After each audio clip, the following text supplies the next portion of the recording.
Welcome, everyone, to our first statewide meeting of the new year, 2024. We'll start off with some basics for anyone who is new or maybe hasn't been on one of these in a while. We'll review all of the exciting things, not all, but some of the exciting things that happened in 2023, and what we're looking ahead to in the rest of 2024. And then we'll strongly talk about how to get involved with all of those efforts because there's a lot of exciting things, there's a lot of work to be done, and we need a lot of people to do it. All right, so Voter Choice NJ is a nonpartisan, nonprofit organization. We're a campaign for ranked choice voting. That's the one and only issue that we work on in all ways across the state.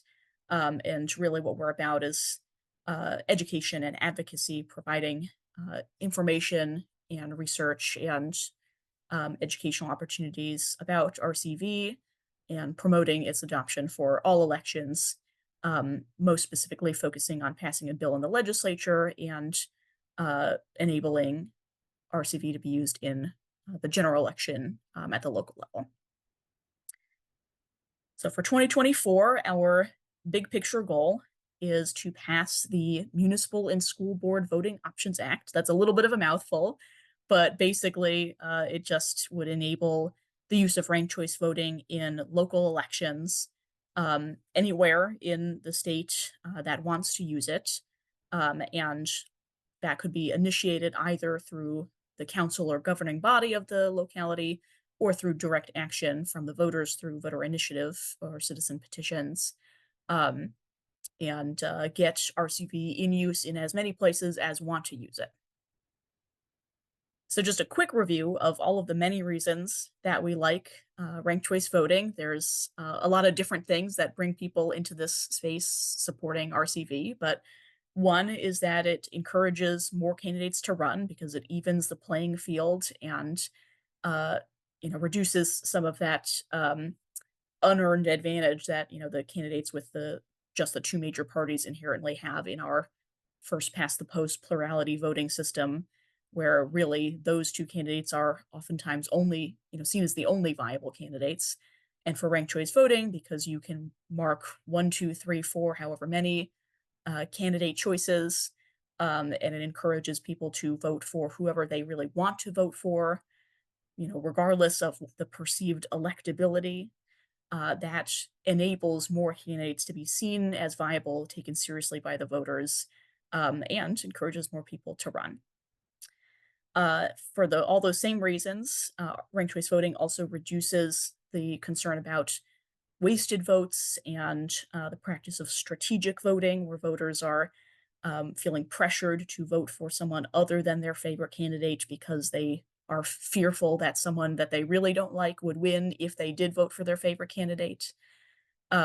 So reducing that strategic voting factor and getting rid of the spoiler effect is another big reason why people are supportive of ranked choice voting. Because the candidates also then have an incentive to try to win not only their primary base, but curry favor with voters that prefer other candidates who might then rank them as their second choice. It discourages negative campaigning. It gets rid of that incentive that candidates currently have so much of the time to just trash all their opponents as much as possible, whether it's warranted or not, and encourages a more of a bridge building attitude. It improves our civil discourse in the elections and in the subsequent governance that follows with whoever the winners are. It often also leads to increased voter turnout, which I think is a predictable side effect of some of those other things where voters feel more empowered with their vote, feel that they get more meaning from their vote, and there's more candidates. So competitive elections oftentimes will also drive voter turnout. So if you have more candidates, more genuine competition, no surprise that you get higher turnout from that. From places that use ranked choice voting, that often results in more representative elected officials in terms of women and people of color winning office.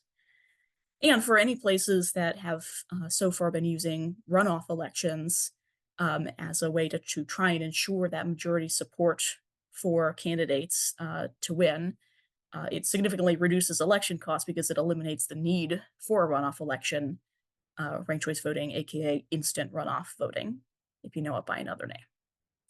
So those are many of the reasons that we love ranked choice voting. There certainly are more, but those are some highlights.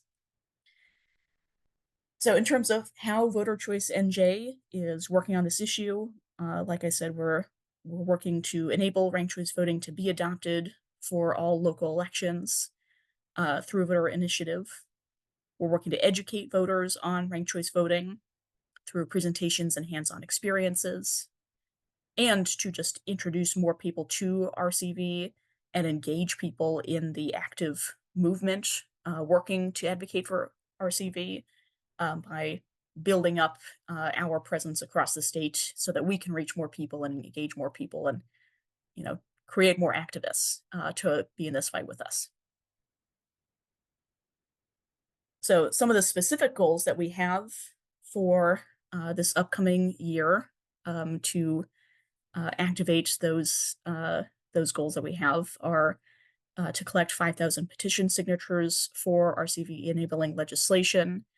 This is a really key grassroots component for building the movement. It's an easy first step that anyone who supports ranked choice voting can take, whether they have time to volunteer or not. And it shows the breadth of support that we have across the state that we can use when we are lobbying legislators and getting them to commit to supporting the bill. We're also aiming to educate 500 New Jerseyans on ranked choice voting this year through various live outreach efforts and events that we host and presentations that we run for groups. And we want to build the movement by adding an additional 1,000 people into our orbit of folks that we can reach continuously and activate them on the ground for future actions, both at the local and state level. So, some highlights from 2023, and obviously there's a lot more that happened. So if you're a longtime volunteer and you don't see your favorite thing up here, sorry, but there's only so much space on the slide. Some things that we can highlight from last year are that we hosted 14 educational events, um, like our Rank the Restaurants or Rank the Beers or Rank the Ice Creams, rank the whatever, which is a really excellent event format that pairs the educational presentation element with a hands-on use of a ranked choice ballot that people can rank their favorite beer or rank their favorite ice cream flavor and experience how easy it is to use ranked choice voting as a voter and how easy it is and how beneficial it is to ensure majority support when they witness the vote counting. So that's been a very popular event format that we've used throughout this year across the state. We've also gathered 750 petition signatures for our enabling legislation. We are going to make an even bigger push this year to get to 5,000, but we got a good start on it. And we raised a fair amount of money in order to support our efforts because running events and creating the resources that we use in our live outreach and having people do all this work does take some real time and some real money to keep it going. So that's an important feature we want to highlight as well. Some things that we also want to highlight as particular achievements or key work that we did in 2023. One is that we did get a really great new partner on board. The League of Women Voters NJ, the state board did officially vote to endorse our bills in the legislature, the Municipal and School Board Voting Options Act. And so we look forward to working with them across the state and also all of their local league chapters across the state to educate even more voters and to lobby in the State House for our legislation. We also initiated local campaigns in a few key places. Jersey City, South Orange, and Red Bank are a few. Those campaigns are ongoing, and these are our priority locations right now in this moment to work on passing an RCV trigger ordinance. And we feel like we're making good progress, and certainly in Jersey City are pretty close and should have it introduced early next month. And very critically, we took a hard look at how we are organized as a campaign and assessed, how effective are we being and how can we be more effective and get even further with the people and resources that we have right now. And we reorganized our structure as an organization so that we can run a better campaign and get even more done. And we'll hear more about that later on as we're going through different ways to get involved. So looking ahead to the state of politics in New Jersey in 2024, obviously one of the things that is probably on everyone's mind is the rather competitive and contentious Senate race for the seat currently held by Bob Menendez. There's a lot of people running both on the Democratic and Republican sides, and overall just a very crowded field. And as I'm sure everyone can imagine, it's elections like these where there are so many candidates running that all of those tensions around the spoiler effect and all of the concerns around strategic voting and vote splitting really flare up. And this is really, the not a great situation for a number of reasons, but a great opportunity for us to talk to people about why ranked choice voting is the way to go and how it would help address a lot of these problems that people are hyper aware of right now. Not to mention that there's also, competitive elections for some congressional districts as well. So in terms of what this means for voter choice, we think people are going to be even more aware of all of the problems with our current electoral systems by virtue of some of these high-profile races that are happening in our state this year. And if we can pass enabling legislation through the legislature by June, then we can also have several municipalities that have the question of ranked choice voting on the ballot for voters to approve in the November elections. So it's a key time for building momentum while there's an increased focus and a much heightened emotional awareness of all of these electoral problems. And if we can harness some of that energy and direct it towards a solution like ranked choice voting, we can, use this moment to move the movement on pretty far. So in terms of what we are doing, I already mentioned some of our key objectives: 5,000 petition signatures to build out the grassroots and demonstrate the breadth of support for RCV, educate 500 New Jerseyans on RCV through our events and live outreach, face-to-face hands-on interactions, and build the movement by adding 1,000 new people to our list that we can then call on and activate for future key moments in the campaign. So what we need to do all of that is, one, in our everyday lives, when we are going around with our family and friends, talking to people, talk about ranked choice voting when it comes up. I was actually at a baby shower earlier today and someone said, "So what do you do in your time outside of work?" And I was like, "Well, funny you should ask. Let's talk about ranked choice voting." And it actually was a perfect opportunity. Someone who had literally never heard of ranked choice voting ever before and got it pretty quickly and seemed to appreciate the idea. And looking for opportunities like that is going to be a key way to just inject RCV into people's minds and get it in their orbit so that when a question is on the ballot or when they see it in the news or when you or someone else on their friends list emails them a petition link to sign, they'll say, "Oh yeah, I remember that thing. That thing is good. I like it. Let me get involved." Another thing that we'll need is for all of us to activate the connections that we have of all sorts, for our events and campaign. That can be, connections that you have to local elected officials or to local organizations that we could present to educate their members on ranked choice voting. That could also be, hey, I live in a town that, is in Craig Coughlin's district or some other, important place. And there's a very bustling farmers market that happens here on Sunday afternoons, and we should definitely do some outreach there. Anything that you can offer, either connections or intel, that can help us spread the word and get more people involved, that's all incredibly valuable. And of course, we will need more of our followers, more of the people already in our orbit, part of the RCV train, to become not just supporters, but active volunteers. And to hear more on that, let's talk about how to get involved with our teams. We have 3 teams in our new organizational structure. Hallelujah, just 3, very manageable and so far very effective. And we're excited to build out those teams even more. So we'll hear a little bit from each one of the teams on what they do in their team and why you should join them, starting with the campaigns team. Hi, folks. I'm Larry White. I'm on the campaigns team for this year. Our chair and team lead, Veronica Keswa, is on the call, but she graciously allowed me to tell you why you need to join the campaigns team this year.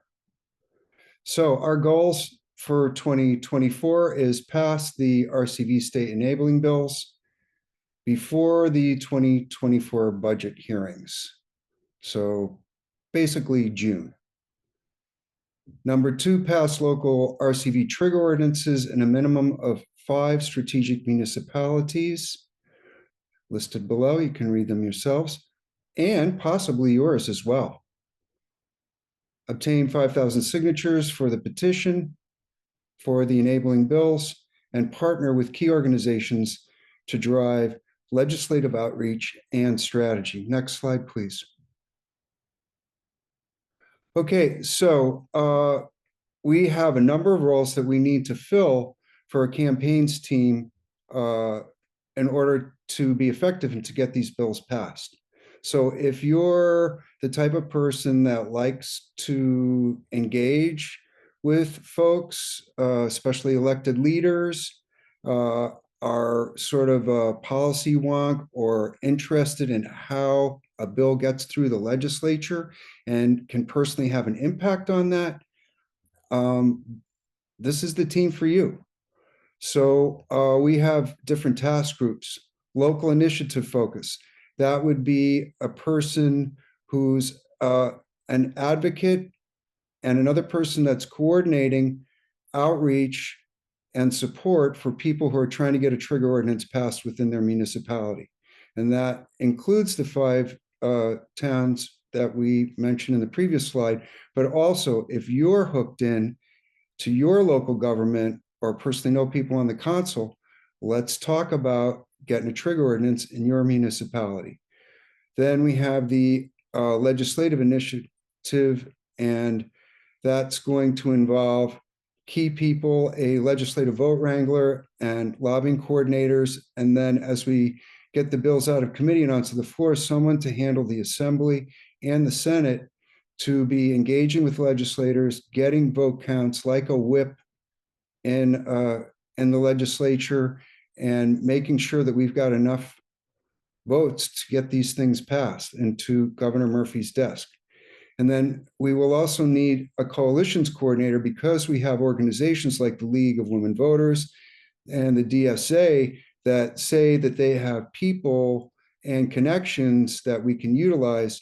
So the coalitions coordinator will be liaising with those people and plugging them in to our campaign's infrastructure. And then we will have some other administrative positions that need to be filled. A team liaison for onboarding new people, a recording secretary, a central functions liaison for needs that we have that they can fulfill for us, a researcher, and a copywriter. So that's what we need in order to make this happen and to pass these bills. So I will put in the chat a link to our volunteer page, and I invite you to go to that page. There are check boxes for these types of roles and functions in the campaigns team. Check those off, and we will contact you one-on-one and onboard you into the campaigns team. Thank you. Excellent. Thank you, Larry. And now for a plug from a very similarly named individual, we'll have Barry talking about the education and outreach team. Hello, everybody. Thanks for being on tonight. Education and outreach is key because educating people about ranked choice voting is key to us having people around the state being interested in getting trigger ordinances, etc. What we do is we do educational presentations. We have a regular presentation that we do to any group that has an interest in doing, and we actually, with the outreach part, we are looking and checking with different groups because the two, education and outreach, works hand in hand. We look for any kind of group that would have an interest in hearing a presentation from us. We have quite a large number of people who are very good at doing the presentation, so we go in there and tell them all about ranked choice voting and how it works. That's the straight education, and we have a little twist on that education when we talk about hosting fun events to educate the broader public on ranked choice voting. I guess you can see the little sign there on the right-hand side of the slide. We've got one coming up on January 31st in Bordentown, which is in Burlington County, but it's right on the edge of Mercer County. And we've been doing these for a little while and they've been fairly successful. This particular one is called Rank the Beers. And basically what we do is we go to a brewery and people get samples and they sample the beers and we give them a ballot in which they rank the beers and they learn how ranked choice voting works while getting very happy while working on their samples. But we've also done it with cupcakes and Christmas cookies. And in the beginning, we were having rank the restaurants and people would rank different, dishes and things and about the restaurants. So it's really a fun way of educating people as to this is what ranked choice voting does and this is how you do it. And here's the advantages that you get when you use it. And then again, we'll do I'm the live outreach lead. So a lot of times our last live outreach was at the mall in Jersey City, and we did handed out a whole bunch of our cards. But it's face-to-face outreach where we go out on the street and just, as people are going by in a busy, like I've done it in Red Bank. I've done it in where else? Jersey City. We were going to do some in Hoboken. I mean, we've done quite a number where we just go out and hand out our cards and talk to people about ranked choice voting and what they know about it. In the beginning, actually, we did a couple, 2-3 times in Asbury Park in the summer, which was a lot of fun. But we've got a good crew in this team, education and outreach. We've added new people that are very energetic. We actually did an outreach in the State House. Andre and I did an outreach in the State House, and we got very, very positive response from the people who came by. If we got 2 negative responses out of probably upwards of 75 to 100 people, that's a lot. It was very, very positive. So we're going to do more of that also. But we need more volunteers. If you like, public speaking and letting people know about something that's very important to them, educating voters or like we're saying in our slide here, planning events. We need you on our team. We could use more people because it's a big state. We've got lots of leads out there in various towns that you didn't hear mentioned here. And we need to firm up those leads and move on them. And we need more people to do that. So I'm asking anyone who's interested in promoting ranked choice voting and is good at interfacing with people and talking to people and doing presentations, please come on and join us. And I think, do we have more slides on this? I think this is the only slide, correct? This is the slide for our team, and then next we will hear from Phil on the Central Functions team about what that team does and why you should join them. Yeah, hi, thanks, April. My name's Phil Welsh. I'm a volunteer with the Central Functions team. Our team lead is Jack Cunningham, who's also on the call. This is really sort of the back end functions for VCNJ, providing technology, communications, and operations infrastructure. We're work with the other teams to meet data requests, technology, manage data. We have a database that of our supporters that we manage. We also do a lot of communications work, digital graphics, social media posting, email blasts, event advertising. We manage website content and do social media posts, search engine optimization, that type of thing. So same thing, we're looking for more volunteers. There's plenty of work to be done. And we're very interested in having new people come on and join us in these activities. Excellent, wonderful. So I think to summarize, if you're into the nuts and bolts of how to win a campaign and interfacing with elected officials and strategic coalition building, you should join the campaigns team. If you like talking to your average Joe on the street and telling them about how great ranked choice voting is and how they can get involved, you should join the education and outreach team. And if you want to be a jack of all trades on the back end and do many, many cool things to help the other two teams accomplish everything they're trying to do, you should join the central functions team, which is also a very fun and interesting place to be. And especially if you love organizing tasks, you will love being on this team, because I know some people really enjoy that and it's great fun.